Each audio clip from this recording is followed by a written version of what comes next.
Hey, we're going to learn about solving proportions. Woo!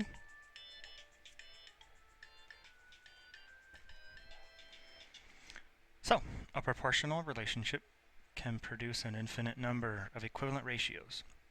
Any two of these equivalent ratios can be used to write a proportion. A proportion is an equation that states that two ratios are equal. Notice that you're never allowed to divide by 0, so B can't be 0, D can't be 0. One way to read this is A is to B as C is to D. So, if two ratios are equal and a quantity in one of the ratios is unknown, you can write and solve a proportion to find the unknown quantity. So let's see how we would do that. What is the value of m in this proportion? Well, let's see. What could we do? Let's see, m is divided by 12, so we could multiply both sides by 12, and that would make these 12s cancel out. 12 times 7 is 84. 84 divided by 8 is 10.5. So we get m equals 10.5. So pause and see if you got that.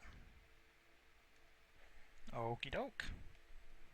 Well, let's have a look. Well, we got x divided by 7.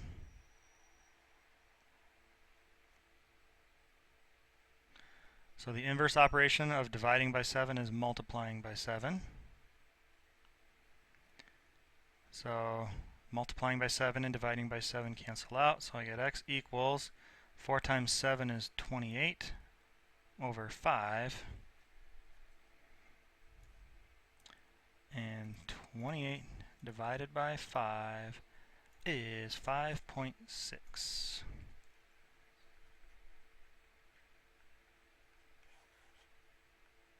Ding! Alright, so in a proportion, the products A times D and B times C are called the cross products. You can use this property, the cross products property of a proportion, to solve proportions.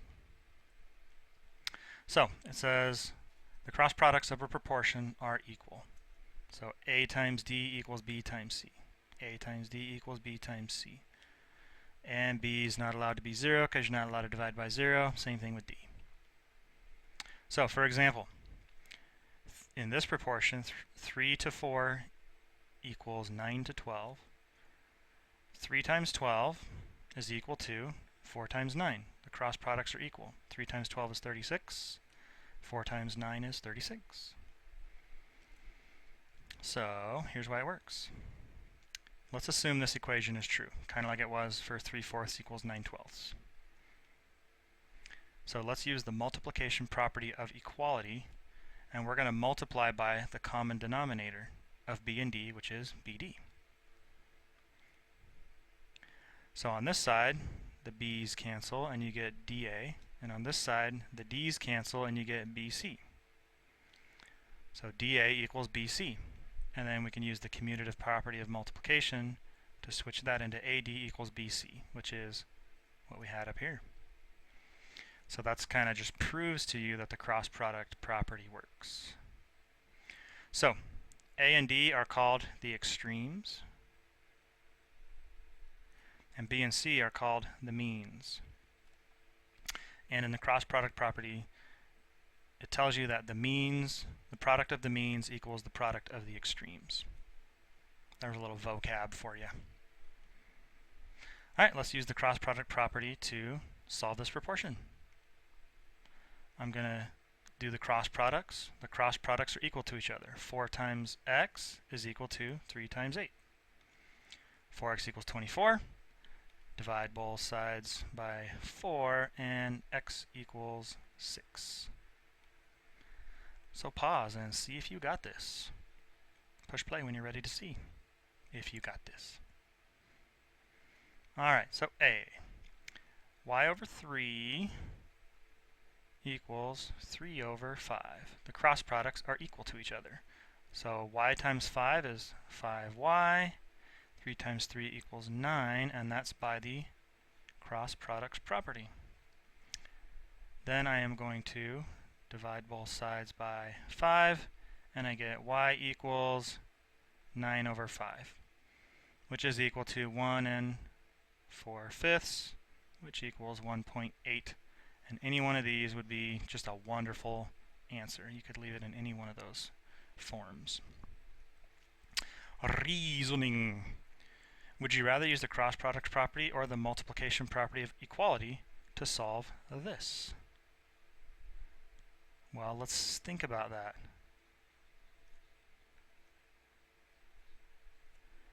Well, let's see. This is 13 divided by b, which means I would have to multiply both sides by b. Then these b's would cancel out. And I would get 3b over 5 equals 13, so I'd have to multiply both sides by 5. Then I would get 3b equals 65. Then I would divide both sides by 3. And then I would get b equals 65 over 3. Or I could just use the cross product and do 3 times b equals 5 times 13. And look, in one step, I've already skipped all of this work. So the cross products property can come in handy to save you some time. Bada bing, bada boom. Ooh, solving a multi-step proportion. What is the solution of this proportion? Well, even though this looks a little crazier, it really is just a proportion. Something over something equals something over something, so I can do cross products. So 4 times b minus 8 is equal to 5 times b plus 3. That's cross products property. Now I'm going to use the distributive property. 4 times b is 4b, 4 times negative 8 is negative 32, 5 times b is 5b, and 5 times 3 is 15. That's the distributive property. Now I'm going to subtract 4b from each side. 4b minus 4b is 0, so I got negative 32 on this side. 5b minus 4b is b. And then I just need to subtract 15 from both sides. And I get b equals negative 47. How cool is that? Pause and see if you got it. Alright, so I'm going to use cross products here. N times 6 is 6n. And that's equal to 5 times 2n plus 4. The quantity 2n plus 4. Remember, it's the bottom here times the top there. The top is this whole chunk. So I have to put parentheses around it and multiply the 5 by the whole chunk. So the distributive property tells me that I'm going to do 5 times 2n is 10n plus 5 times 4 is 20. Okay, I can subtract 6n from both sides. And I want to do this just to show you that when you do 6n minus 6n, that's 0. 10n minus 6n is 4n. Now I want to get n by itself, so I'm going to subtract 20 off of this side. And that 0 minus 20 is negative 20. 20 minus 20 is 0, so that's just 4n. Divide both sides by 4, and I get negative 5 equals n. Ding! And your secret code phrase is brownie bites. Brownie bites. When you model a real-world situation with a proportion, you must write the proportion carefully. You can write the proportion so that the numerators have the same units and the denominators have the same units. Alright, so this is correct. 100 miles to 2 hours equals x miles to 5 hours. This is incorrect. 100 miles to 2 hours equals 5 hours to x miles. The numerators need to have the same units and the denominators need to have the same units. So, let's do an example. A portable media player has 2 gigabytes of storage and can hold about 500 songs. But a similar but larger media player has 80 gigabytes of storage. About how many songs can the larger media player hold? Well, if I write the ratio of gigabytes to songs, I got 2 gigabytes to 500 songs is going to be equal to 80 gigabytes to S songs. What we missed there was we defined let S equal the number of songs on the 80 gigabyte music player. Alright, so the numerators are both gigabytes, the denominators are both songs, so we can solve this proportion. 2 times S equals 500 times 80. 500 times 80 is 40,000. Then we divide both sides by 2, and we get S equals 20,000. So, the larger media player can hold 20,000 songs.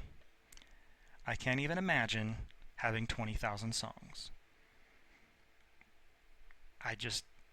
Who has 20,000 songs? Maybe you do, but I just still can't imagine it. I just can't imagine that. It's too many songs. Where are you going to get all those songs? Who can... Yeah, it's going to take you like 5 years to listen to those songs. Don't you got a favorite? Listen to that one.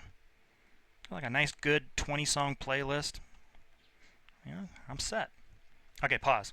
See if you got it.